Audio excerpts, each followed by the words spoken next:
स्वाध्याय 1.2 पहिला प्रश्न आहे 17, 8, 21, 13, 41, 2, 27, 31, 51 या संख्यांपैकी मूळ संख्यांची बेरीज आहे. आपल्याला काय करायचं आहे? पहिल्या प्रश्नामध्ये मूळ संख्यांची बेरीज काढायची आहे. दिलेल्या संख्या आहेत 17, 8, 21, 13, 41, 2, 27, 31 आणि 51 यांच्यामध्ये मूळ संख्यांची बेरीज. मूळ संख्या म्हणजे काय? मूळ संख्या म्हणजे ज्यांचं विभाजक फक्त एक असतो, ज्या संख्येचा विभाजक फक्त एक आणि तीच संख्या असते. म्हणजेच सोप्या भाषेत मूळ संख्या म्हणजे ज्या संख्येला एक शिवाय कशानेच भाग जात नाही. आणि 1 ते 100 मध्ये मूळ संख्या 25 आहेत. तर आता हे जे दिलेल्या संख्या आहेत याच्यामधल्या आपल्याला मूळ संख्या शोधायची आहेत आणि त्यांची बेरीज करायची आहे. आता पहिली संख्या आहे 17. 17 हे कोणत्याच पाड्यात नाही आहे. 17 ही मूळ संख्या आहे. ओके, तो लिहूया. 8ला 2ने भाग जातो, 2 म्हणजे 8 ही मूळ संख्या नाही आहे. नंतर आहे 21ला 3ने भाग जातो, 3 7 21, मग 21 पण मूळ संख्या नाही आहे. नंतर येते 13ला कशानेच भाग जात नाही, 1 आणि 13 शिवाय कशानेच भाग जात नाही, म्हणून 13 ही मूळ संख्या आहे. नंतर 41 पण कोणत्याच पाड्यात नाही आहे. सो 41 हे पण मूळ संख्या आहे. मूळ संख्यालाच इंग्लिशमधून प्राईम नंबर्स असे म्हणतो. Prime numbers. नंतर 2 ही सममूळ संख्या, सर्वात लहान मूळ संख्या, सममूळ संख्या असे म्हणतात 2ला. मग 2 पण मूळ संख्या आहे. नंतर 27ला 3ने भाग जातो, 3 9 27, 3 9 27, म्हणून 27 ही मूळ संख्या नाही. 31 ही मूळ संख्या आहे. त्याचप्रमाणे 51 नाही आहे, कारण 17च्या पाड्यात आहे. 17 3 51, 17 3 51, सो 51 ही मूळ संख्या नाही आहे. सो अशापैकी या दिलेल्या संख्यामधून 1 2 3 4 ही मूळ संख्या नाही आहेत, बाकीचे सर्व मूळ संख्या आहेत. आणि आपल्याला विचारले त्यांची बेरीज करायचं. 7 आणि 3 10, 10 आणि 1 11, 11 आणि 2 13, 13 आणि 1 14, चला 1 आणि 1 2, हे 3, 3 आणि 4 7, 7 आणि 3 10, 104, 104. ऑप्शन सी येत आहे.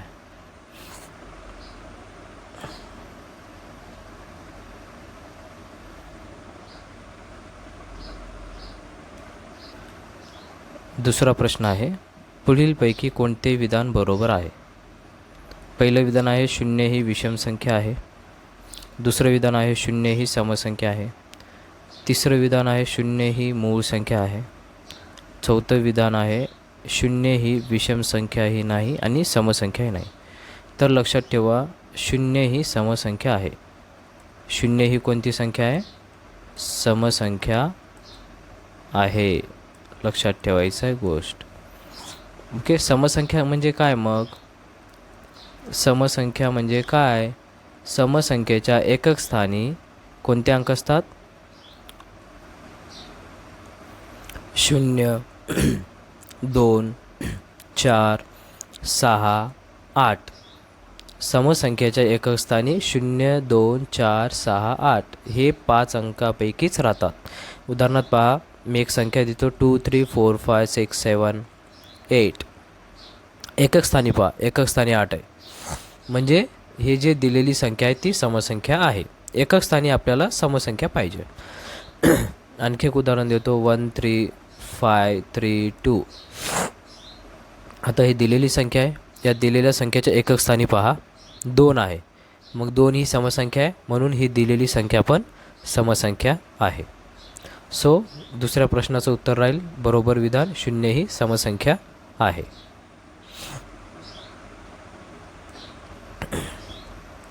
तिसरा आहे 3ची दर्शनी किंमत आणि 36,890 या संख्येतील 3ची स्थानिक किंमत, यातील फरक काढा. आता 3ची दर्शनी किंमत लक्षात ठेवा. 3ची दर्शनी किंमत, कोणत्याही संख्येची दर्शनी किंमत तेवढीच असते. मग 3ची दर्शनी किंमत 3च, 5ची दर्शनी किंमत 5च. दर्शनी किंमत म्हणजे तीच संख्या. 3ची दर्शनी किंमत 3 आणि म्हणतात की 36,890 या संख्येतील 3ची स्थानिक किंमत. आता या संख्येत 3 कुठे इथं आहे. या 3ची स्थानिक किंमत लिहायचं असेल तर हे 3 जशास तसं लिहायचं आहे आणि या बाकीच्या अंकांसाठी 0 घ्यायचं आहे. 4 अंक आहेत, मग 4 0 घ्या. ही झालं या 3ची स्थानिक किंमत. यातील फरक काढा. 3ची दर्शनी किंमत 3 आणि या 3ची स्थानिक किंमत 30,000 यांतील फरक, म्हणून आपल्याला 30,000मधून ह्या 3 वजा करायचं आहे. हे 30,000मधून 3 वजा करायचं आहे. फरक म्हणजे वजाबाकी. आता इथे 3मधून इथे 1 देतो, 10, 2, इथे परत 10, इथे 9 राहतो, इथं परत 10, इथे 9, इथे परत 10, इथे 9. मग 10मधून 3 गेल्यावर 7, 9, 9, 9 आणि हे 2, 9, 9, 9 आणि हे 2. अशा प्रकारे 29,997. 30,000मधून 3 गेल्यावर 29,997 आन्सर येते. ऑप्शन बी 29,997. चौथा प्रश्न. 33 आणि 97 यांच्या बाबतीत पुढीलपैकी काय खरे आहे. 33 आणि 97, मग याच्यापैकी खरं काय म्हणे. तर पहिलं वाक्य आहे दोन्ही मूळ संख्या आहेत. आता मूळ संख्या म्हणजे काय. मूळ संख्या म्हणजे अशी संख्या ते कोणत्याच पाड्यात येत नाही, म्हणजेच कशानेच भाग जात नाही. आता 33 पहा 11च्या पाड्यात येते. 11 1 11, 11 2 22, 11 3 33. म्हणजेच 33ला 11ने भाग जाते, म्हणजेच 33 ही मूळ संख्या नाही. हां, 97 आहे. 97ला कशानेच भाग जात नाही. 97 ही मूळ संख्या आहे, पण 33 नाही आहे मूळ संख्या. म्हणून हे जे दोन्ही मूळ संख्या आहेत हे विधान चुकीचं आहे. बी आहे दोन्ही सहमूळ संख्या आहेत. दोन्ही सहमूळ संख्या. आता सहमूळ संख्या कशाला म्हणतात. मग सहमूळ संख्या म्हणजे अशा संख्या की या दोघांना कशानेच भाग जायचं नाही, कशानेच भाग जाऊ शकत नाही, म्हणजे हे कोणत्याच पाड्यात नाही आहेत. म्हणजेच यांचा सामायिक विभाजक फक्त 1 शिवाय काहीच नाही आहे. मग 33 आणि 97 हे कोणत्या एका पाड्यात आहेत का. नाही आहेत, म्हणजे हे सहमूळ संख्या आहेत. बी हे विधान सत्य आहे. दोन्ही सहमूळ संख्या आहेत. आता सी पहा दोन्ही 11ची गुणित आहेत. आता हे 11 3 33 हे 11चं गुणित आहे, पण 11ने याला जात नाही ना. 11 8 88 डायरेक्ट 11 9 99, 11 9 99 येते.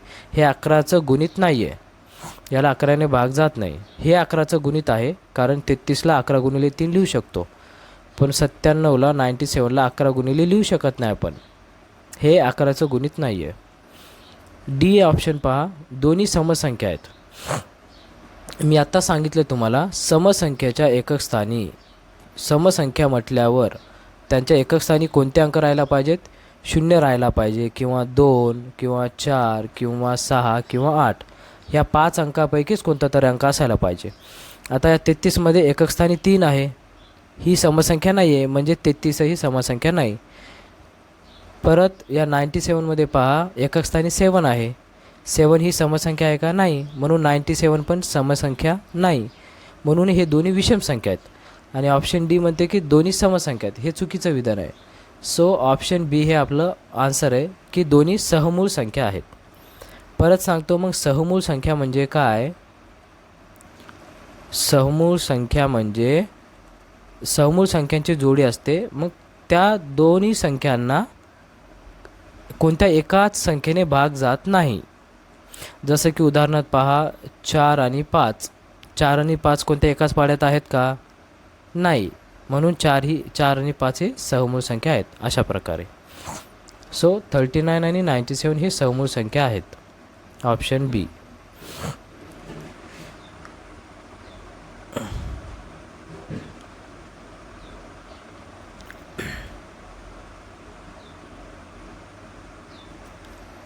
पाचवा पहा. पुढीलपैकी कोणत्या अंकांची दर्शनी व स्थानिक किंमत एखाद्या संख्येमध्ये नेहमीच सारखी असते? कोणत्या अंकाची दर्शनी व स्थानिक किंमत? आता 0 दिलेले अंक 0, 1, 2, 3. आता या 4 अंकांपैकी 0 या अंकाची कधीही लक्षात ठेवा दर्शनी किंमत आणि स्थानिक किंमत समान असते.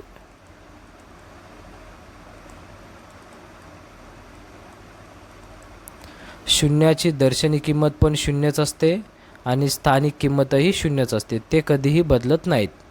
म्हणून 0 या अंकाची दर्शनी किंमत आणि स्थानिक किंमत समान असते, म्हणजेच 0 असते. Option A.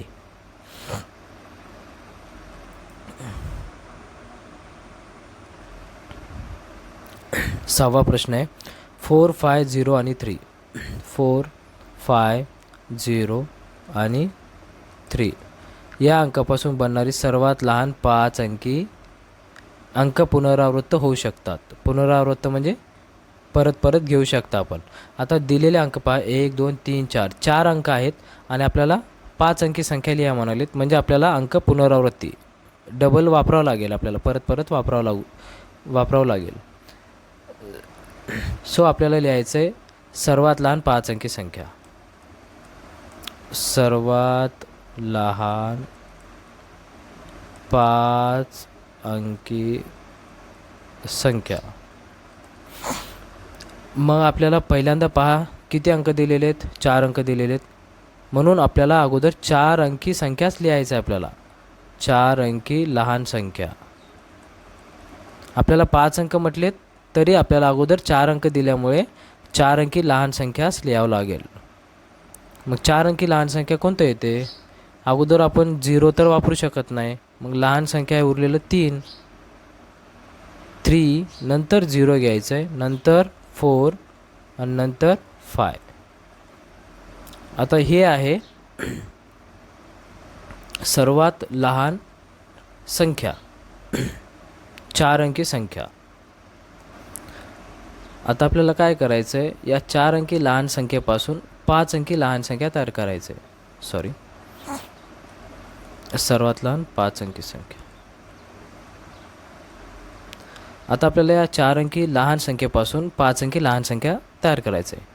मग तेव्हा आपल्याला काय करायचं आहे? 5 अंकी लहान संख्या.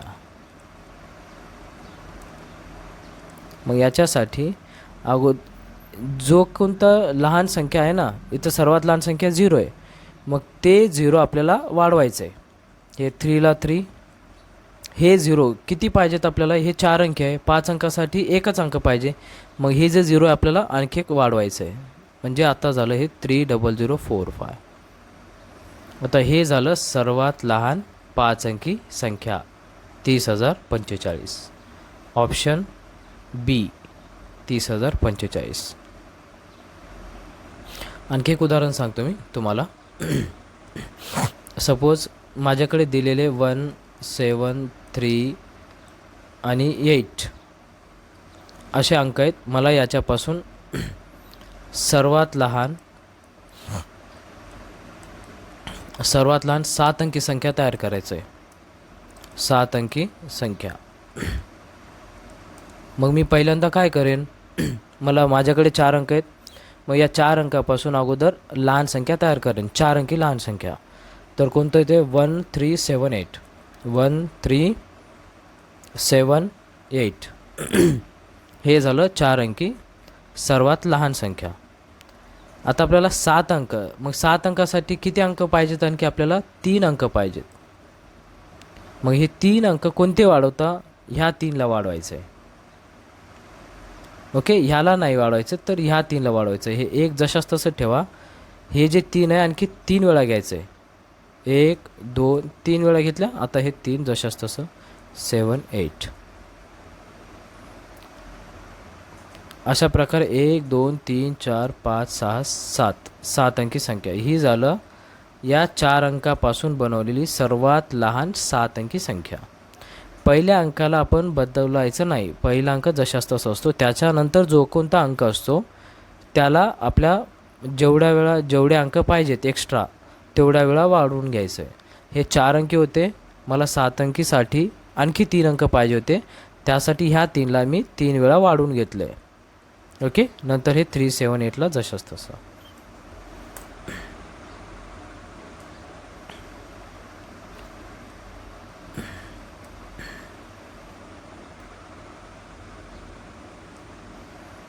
सातवा प्रश्न आहे, n या कोणत्याही नैसर्गिक संख्येच्या बाबतीत पुढीलपैकी कोणते विधान सत्य आहे. आता n, आता हे चिन्ह मोठी संख्या दर्शवते आणि असं चिन्ह लहान संख्या दर्शवते. ठीक आहे, इथं पहिला दिलेला ऑप्शन पहा, n वर्ग, याला n वर्ग आणि याला nचा तिसरा घात असं म्हणतात. मग यांनी म्हणतात की हा मोठा आहे. आता इकडं याच्याकडे तोंड आहे ना, म्हणून ही संख्या मोठी आहे या संख्येपेक्षा. आता लक्षात ठेवायची गोष्ट आहे, तुम्हाला जर घातांक 2 दिलं तर याला काय लिहिता येते, n किती वेळा गुणाकारात, 2 वेळा, n गुणिले n.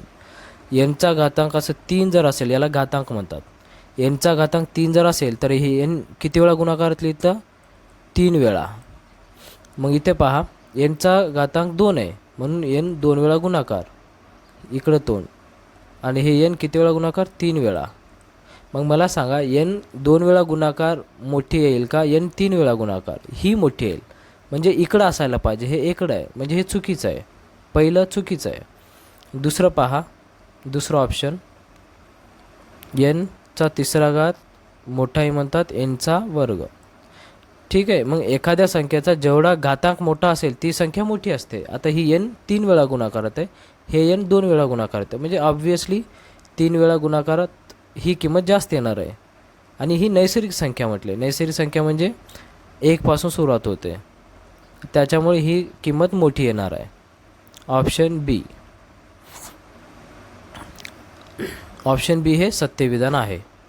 आता सी पहा, म्हणजे आपला ऑप्शन, या प्रश्नाचं उत्तर बी हे ऑप्शन आहे. तर आपण सी ऑप्शन पाहूया, n वर्ग मायनस nचा तिसरा घात हे कशापेक्षा मोठा आहे, म्हणजे 0पेक्षा. आता लक्षात ठेवा, n वर्ग या दोघांमधून कोणती संख्या मोठी आहे, nचा घन मोठा आहे, ही संख्या लहान आहे. मग लहान संख्येतून मोठी संख्या वजा केल्यावर आपल्याला शून्यापेक्षा मोठी मिळत नाही, शून्यापेक्षा लहान संख्या मिळते.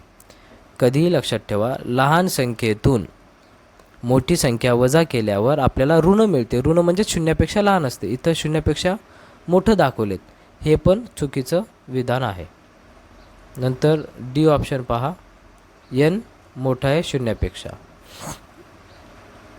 हां, तर n मोठा आहे शून्यापेक्षा, n ही नैसर्गिक संख्या असल्यावर ती शून्यापेक्षा मोठं राहणारच, मग हे पण विधान बरोबर आहे. अशा प्रकारे या सातव्याचं उत्तर जे आहे ते बी पण आहे आणि डी पण आहे, हे दोन्ही ऑप्शन्स बरोबर आहेत, बी आणि डी. अशा प्रकारे स्वाध्याय 1.2 संपलेला आहे.